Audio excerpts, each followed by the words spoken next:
Hello mga providers. So, andito tayo ngayon sa bahay namin sa Polomolok, South Cotabato. Yan. Yung nasa likod ko ay ang aking mga pamangkin. Say hi. Hi. Kape. Hi. Pero mamaya pupunta ako ng airport. Kasi bukas may flight tayo papuntang Siargao. Ang flight ko ngayon is 5:55 p.m.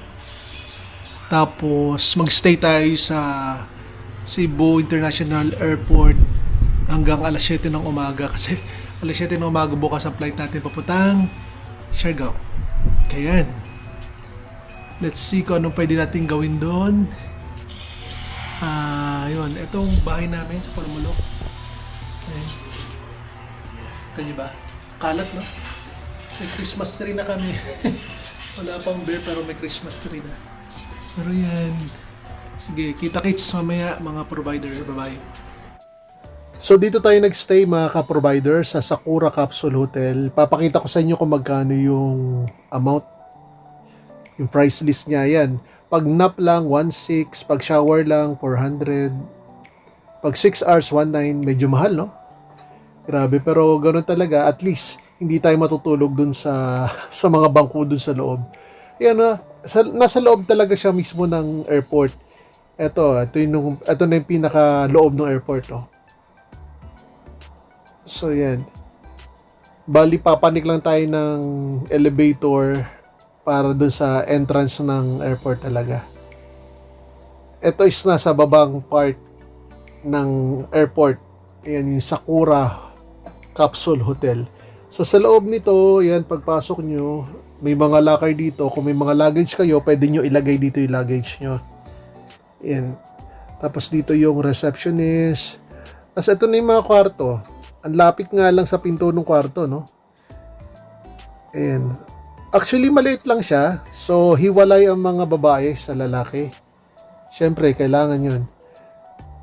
Ayan, ganyan yung tsura ng mga beds niya. O, di ba? Ito yung bed ko. Malamig naman, sobrang lamig. Kaya, pwede na, okay na. Nandito naman yung pinaka-lounge. So, may libreng kape, may tubig. Yan, at least hindi na kayo bibili ng tubig sa labas. Tapos ito yung CR niya. Yung CR niya maliit lang. Actually, yan, isa lang yung shower, oh. Isa lang yung shower. Kaya sobrang liit lang. So may libreng tsinelas. Yan, okay dito, okay naman. Actually, maliit lang siya. Pero okay. Ang ganda. At least hindi tayo matutulog sa bangko. Bukas ang flight natin is 7 a.m. Kaya gigising ako mga 5. Nag-check-in lang ako ng mga 6 hours dito. Good morning mga provider. So, dito tayo ngayon sa Mactan International Airport. Papunta tayo ng Terminal 1 yata ito. Papunta tayo ng Siargao. Ngayon, papunta tayo ng Siargao ngayon. Hihintay ko lang may kasama tayo ngayon, si Leo ulit. Yung kaibigan ko na taga Japan. Kasi bakasyon niya tuwing August. Sobrang init ngayon sa Japan, kaya umaalis sa Japan yun eh. Magkikita kami ngayon, tapos actually siya yung nagaya na papuntang Siargao. Kaya yan, punta kami ng Siargao ngayon. At paling airport, pakita ko sa inyo. Wala masyadong tao.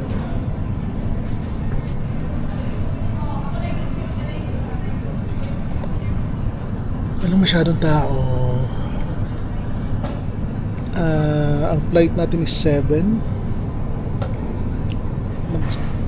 5:30 na, kaya medyo malapit-lapit na. Inagahan ko gumising kasi bala ko magpa-foot massage. Dito ako.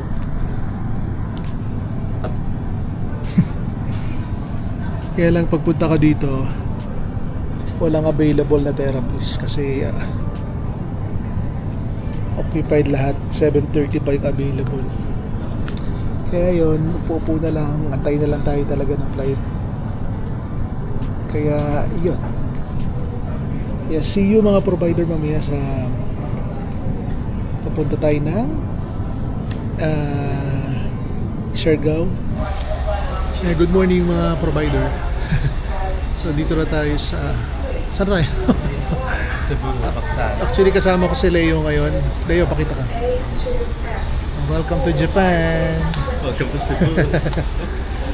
Si Leo umalis sa Japan kasi Impyerno. tinutunaw na raw ang mga tao sa Japan ngayon.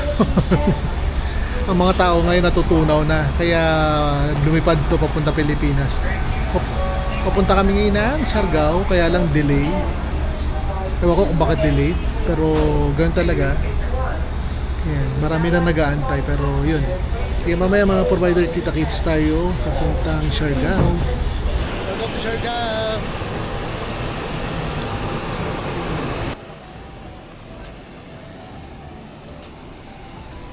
So ayan mga ka-providers, pagbaba nyo ng airport, merong mga van na pwede kayong sumakay. Ang bayad from airport to General Luna Terminal is 250. So from terminal, may mga tuk-tuk na doon na nag-aabang. 30 pesos lang yon hanggang sa hotel nyo na. Dati kasi ang ginagawa nila, yung van hihinto na doon sa hotel. Pero ngayon hindi na yung ganong style. So welcome mga providers dito sa ating hotel, Siargao Island Villas. Ito yung pinili nating hotel dito sa Siargao. Kasi itong hotel na to is may direct access sa beach. May sarili siyang front beach. Kasi yung ibang hotel dito, walang sariling beach. May mga pool lang sila, tapos yun.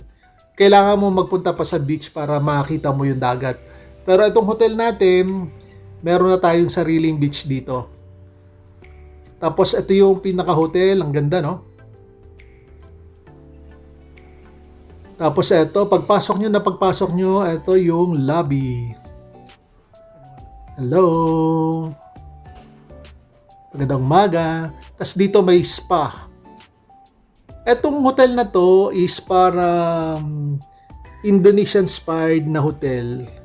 Kasi yung restaurant nila is nagki-cater sila ng mga Indonesian food. Kaya yan. So, sobrang lamig ng aircon nila kasi sobrang init sa labas. Which is good. Kaya yan.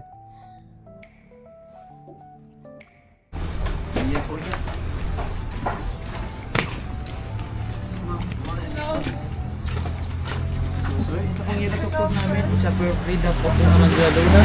Arangila Luna po, start po yan ng 11 to 8 p.m. Okay. And souvenir siya po, open din po ng 11 to 8 p.m. yan. Yung tok-tok nyo is libre o? Libre sir, may driver na po. Tapos drop off lang siya sa Arangila Luna, like po, Cloud9, Apple Bridge, Aleva Restaurant po dito. Meron din ba kayong rent bike? Bike, sa motorbike sir, meron sir, sa reception lang po. Sa reception. Yes sir. Tapos po,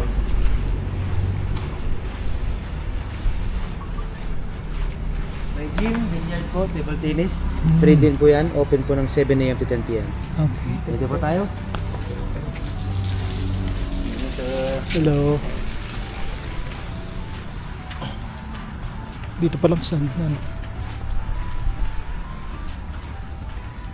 Ewan ko. Siya, premier floor po, upstairs and extend lang po. Sa dulo po, our pool po, kakatabi lang po sila doon. Pool po, may beach front, paddleboard naman free. You can ask na po sa stand sa lifeguard po namin. Katabi po ng pool, 7 a.m. to 10 p.m. Restaurant po, yung po breakfast po bukas. Nag-serve po kami ng lunch and dinner. Tapos po, acoustic night tomorrow by 6 to 9 p.m. doon. Anong specialty nyo sa restaurant? Indonesian? Indonesian sir. Oo. Tapos yung may mga pansit, ganyan. Okay. Kasi warong no? Warang po, yes. Warang Indonesian. Hindi menu din naman po sa room. Oo. Ito yung room. And welcome po, I set your key card for the lights. Oh, malaki Welcome po, para po yung lights.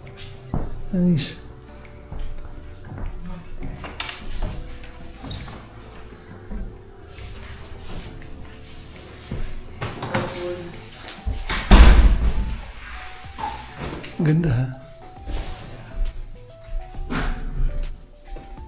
Explain ko lang sa room, sir, mga amenities namin. Mhm. Dito po, may free kami.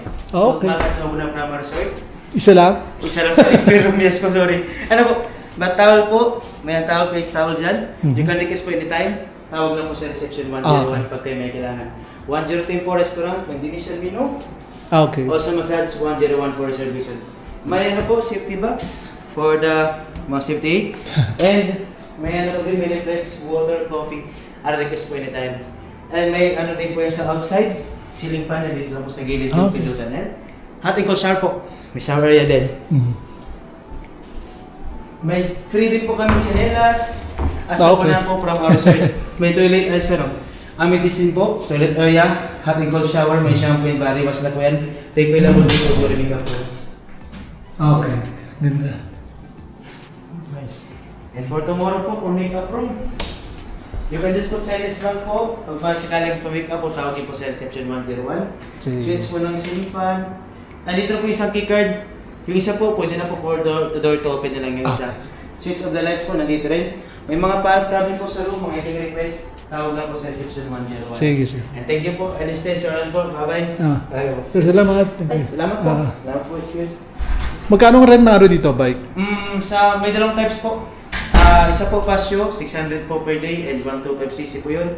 And Honda Beat po, 110cc, 500 naman po per day. Okay, sige. In time sir, as Meron na yung e-bike? Sir, po? E-bike? E-bike, wala po eh. Wala ba? Wala din po ang alam sa may contact kung saan po mag-aantay ng... Kasi di ba yung parang kung hindi ka A sa Sa driver's license, di ba? license?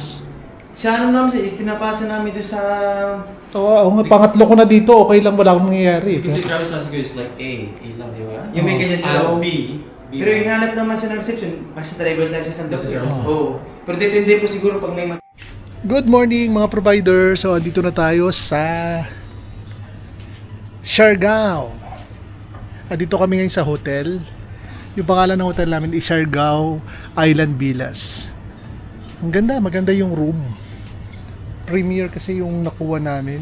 Kasi wala na available na medyo mura-mura. Ito na kinuha namin. Kasi yan. Wala, magtatrabaho lang ng mga kamay dito. Yan. Ito yung pinakalabas niya. Yan. So, mapuno talaga siya. No? Tapos tignan nyo yung pinaka ano. Wow. May bed dito sa labas. Na siyempre may electric fan. Yan. Oh, di ba? Ganda, no?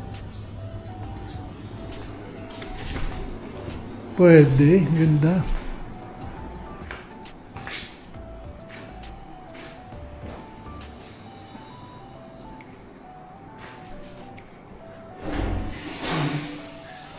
Ganda ng shower.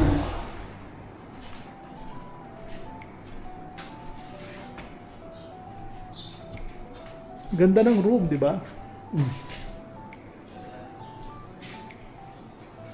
Kaya yan. Mamaya tignan natin kung anong itsura ng restaurant nila. Yung pool nila na malapit sa beach. Kung ano yung meron doon. Yung restaurant pala nila dito, ang specialty is Indonesian food. Indonesian food. Kaya yan. Ganda. So kita-kits mamaya. Tignan natin. Hi mga provider. So punta tayo ngayon sa beach. Sa beach. Tapos doon sa pool makikita natin. So ito yung sa room. Paglabas yun ng room. Ayan na siya. Auto-lock ba ito? Nasa second floor tayo. Unlock na siya automatic, no? Check mo. Paano ba? So nasa Premier 4 tayo. So yun yung pinakababa niya. Meron siya sa baba.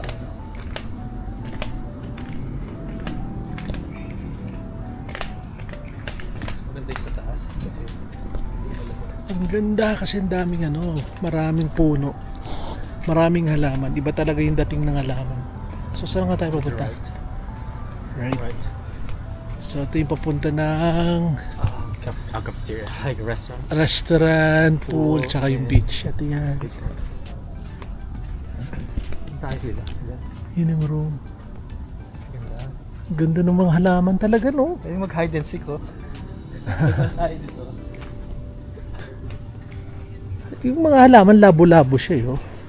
Di ba? San Francisco. Mas makapal. Ay, nakikita ko na, wow, ang ganda, ang ganda. So, let's see. Ito nang meron. Ito yung pool. Ang ganda ng pool, oh.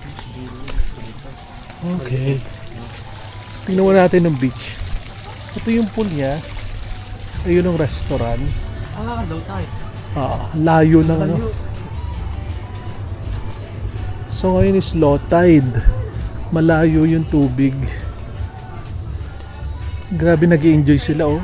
Nag-i-enjoy sila sa init. Sige, enjoy the sun. Kami, we enjoy ang ganda. Sarap tumambay dito, Leo. Kaya na medyo occupied pa lahat. Okay.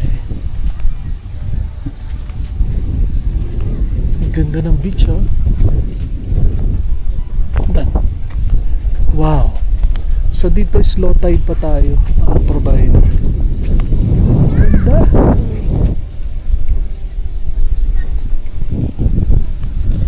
Ganda ng lugar. Ganda ng ano. Tingnan nyo yung dagat. So low tide yung dagat sa gantong oras. Tapos ayun yung mga bilas niya. Ayan yung tsura ng mga bilas niya. Let's see.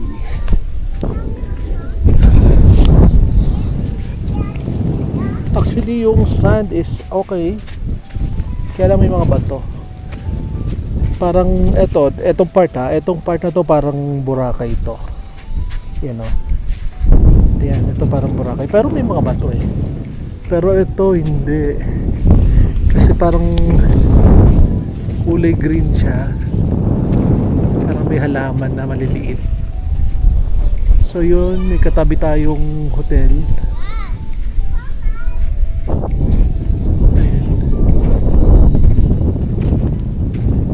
Medyo na dito, siguro pag hindi high tide tapos mag-swimming ka, kailangan mo naka-sapatos, naka-sand, beach shoes, kasi iba yung masakit sa paa. Hindi katulad sa Boracay, hindi, puro ako Boracay, nakukompare ko lang kasi siya, nakukompare ko sa Boracay kasi sa Boracay talaga kahit nakapaa ka, diba? So yan, daming halaman, no? Ang layo nung dagat. Ang layo. So kung gusto nyo maligo, pupunta pa kayo dun sa part na yun. So dito may mga puno. Ayan. Ito yung pinaka-hotel natin. So wag na tayong pumunta doon, parang wala namang tao. So after nga no, nagpunta kami sa Shaka. Etong Shaka na to, kilalang kilala to sa Siargao talaga. Kasi ito yung parang healthy option dito sa Siargao. So kung makikita nyo, vegan, puro vegan. Tapos may mga smoothies sila. May mga non-dairy. Yan. Tapos itong Shaka, katabi niya is beach din talaga. Tapos from dito sa Shaka, makikita niyo yung Cloud9. Mamaya papakita ko sa inyo kung nasaan yung Cloud9. So ito yung mga tinda dito sa Shaka, yun, mga iba-ibang klaseng drinks. Merong mga smoothie, protein powder, may mga ganon-ganon. Kaya sobrang mabili tong Shakan to. Tsaka kilalang kilala tong Shakan na to dito sa Siargao. So yan, may mga tables. Tapos sa harap niya yung beach. Ang ganda, no? Tapos from here, makikita nyo na yung Cloud9. Ayun, no? Nakita nyo yung Cloud9, no? Parang ginagawa. Lagi na lang ginagawa to kasi siguro nasisira siya sa bagyo. Kasi doon yung Cloud9 na yon, yung ginagawang yon, doon nagpupunta yung mga tao para doon sila mag-surf. Kasi nandun yung mga waves eh. So kailangan maglakad ka doon tapos doon ka bababa para mag-surf. So ito yung tsura ng Shaka. Ayan. Tapos from here, pwede kayo maglakad na doon. Kaya lang may bayad yan na 100, 100 pesos papunta doon sa Cloud9. So hindi ko na napakita sa inyo, umarkila na pala kami ng sarili naming bike. Yung sa akin yung Yamaha, 600 siya per day. Pero may option kayo, may 350, may 500. Kinuha ko lang medyo mabilis. Yan yung nirent ko doon sa hotel, 600 siya per day. Hi mga provider! So dito kami ngayon ni Leo sa Boracay, sa Siargao. Nag-rent kami ng bike ito. Yung sa akin motorbike, yung kay Leo e-bike yan? Yeah, electric bike. E-bike na ayun dai. Oh, ang ganda oh. Parang sa Latin lang ah. Parang nakapulong sa carpet. Interruption no. Tawag dito, yung kay Leo e-bike. So yung no license needed. hindi nyo kailangan magkaroon ng license. Yan. Pero ang takbo niya nasa 60-70 no? No, up to 45 itong model na to. 60 kilometers? Yung capacity niya. Yun sabi nung 60 to 70 kilometers per hour yung takbo niya. yung charge. Yung charge niya, Leo. Yun nga, 60 to 70 kilometers. Okay. Pero yung capacity ng speed is up to 45 kilometers per hour. Okay. So yung rent niya dyan is 499? 490. 490. For one day, but multiple days, 450. Okay. Kaya pwede na. Kaya doon sa mga nagbabalak pumunta ng Siargao tapos Ating pangalan ng company is E-Motion. Hello mga provider. So pakita ko sa inyo yung mga nirent namin ni Leo na motor. Ako kasi may lisensya. Si Leo may lisensya rin kaya lang takot siyang mag-drive na yung lisensya niya walang A no? Oo. Dapat kasi pag mag-drive ka ng motor, may A. Pero dito naman kasi sa Siargao, hindi nila pinapansin yun kahit walang A basta may lisensya ka. Ride at your own risk. Kaya nga, ang sabi ride at your own risk. Pero wala namang pulis, di ba? Yung pulis may random. Oh. Checking. Sabi naman nung, di ba, nung Yung pulis kanina, di ba tinawag ako? Hoy, ginanong ko pa nga. Joke lang. So, ito yung mga motor na nirent namin. Ito yung nirent ko. Kano yan per hour, per day? Ha? Ano to? Honda to, no? Honda? Yamaha. Yamaha to. Ito yung nirent ko to sa hotel. Ito is 600 per day, Yeah, parang mataas yung CC niya. Mataas yung CC niya. Pero kasi meron silang Malakas parang 500. Yeah, 500 mas maliit yung makina. Mas maliit yung makina. Kasi ito, mas malaki yung makina, 600. 100 difference kaya ito na yung pinili ko. Si Leo, ito yung pinili niya. E-bike. E-bike. No license needed. Galing, no? So, dito, hindi kailangan may lisensya. Pwede But kayong... the thing is only 45 kilometers per hour yung maximum speed. Okay. 45 kilometers per hour. Yun lang. Yung max 45. niya. Oh, Kaya yun lang. lagi akong nahuli, di ba? Oh, yun ang diferensya. Pero okay na rin to. Safe naman siya. Safe naman to. Tapos ang charging nito sa hotel, Sabi niya, tatanggalin mo yung battery niya dito, Yeah. tapos dala mo sa hotel. You can charge it at 3 hours? overnight, 3 hours for certain percentage. Pwedeng overnight. Para Akala ko hindi ma-overcharge eh. Yan, ang rent nila yun dito is... pag multiple days, kasi 4 days, 450. Ano no? 450 a day. But for isang araw lang, 490. 490. So may discount pag So yan. more than Para 2 lang days. siyang bike mga ka-providers. Pero yan. Actually may pedal parang nga di yun. Pero tinanggal no? Ayun no? Pedal ba yun? Hindi. Ay, di ba? Design lang yan. Design lang. Ganda Kasi no? wala siya yung parang chain Ang eh. cute no? So ito pala yung sa akin Yamaha. Bala ko magpalit nito kaya lang baka mabagal eh. Ang problema pag pareho kami nakaganito tapos na lobat kami. Kaya may dala akong charger. May dala kang charger, saan ka makikicharge? Sa mga bahay. Oo. Pakapal na ng mukha. Yan. So ito mga provider ang anong bridge to? I don't know. Basta yung famous bridge sa Siargao. Oh, yung famous bridge sa Siargao. Lalagay ko na lang dito. Ayan, yan yung bridge na yan. So ayan ang sunset. Actually hindi na sunset kasi Punta ako sa bridge. wala nang sun. Nakaset na. So ganyan, nakaset na siya. So yan, nandito kami sa kabila. So yun na nga, after naming umikot ni Leo, magmotor. Ang sarap magmotor talaga dito sa Siargao. Kasi walang masyadong sasakyan. After naming mag-ikot yan, ginabi na kami. Nag-decide na lang kami kumain dito sa Lamari. Etong Lamari is favorite restaurant ko kasi ang ganda niya. You know, pagpasok mo para kung nasaan, tas biglang bubulaga sa'yo. Wow! Wow talaga, wow. Ang ganda, no? So, etong Lamari, masarap ang pagkain dito. Sa presyo, okay lang naman. Hindi siya gaanong kamahalan. Pero, yun, masarap ang pagkain dito. Sa mga pupunta ng Siargao, try nyo tong Lamari. Masarap ang pagkain dito. Tas ang ganda pa ng lugar. Sa school.